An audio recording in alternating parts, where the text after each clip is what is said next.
Hello friends, पराठे तो आप बनाते ही होंगे, लेकिन आज हम कुछ डिफरेंट तरीके से बनाएंगे। तो मैं बना रही हूँ चिप्स के परोठे। तो मैंने यहाँ पे थोड़ी सी चिप्स ली है, उसे अच्छा से दरदरा कूट लेंगे। फिर मैंने यहाँ पे रोटी बेल ली है, उसमें डालेंगे थोड़ा सा तेल, हल्दी पाउडर, लाल मिर्च पाउडर और थोड़ा सा धनिया पाउडर और नमक। फिर हमने जो चिप्स का चूरा बनाया था वो रखेंगे और अच्छी तरह के सारी रोटी पर फैला देंगे।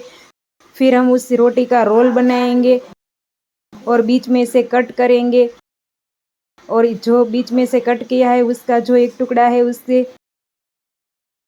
उसके रोल बनाएंगे और उससे अच्छी तरह से बेल देंगे। अगर आप मेरी चैनल पे नए हो तो मेरी चैनल को सब्सक्राइब कीजिए और मेरे पेज को लाइक और फॉलो कीजिए। तो हमारा रोल रेडी हो चुका है। अब उसे रोटी की तरह अच्छी तरह से प्रेस करके धीरे हाथ से बेल लेंगे। तो हमारा पराठा है वो तैयार है। आप ये रेसिपी ट्राई कीजिए और मुझे कमेंट कीजिए।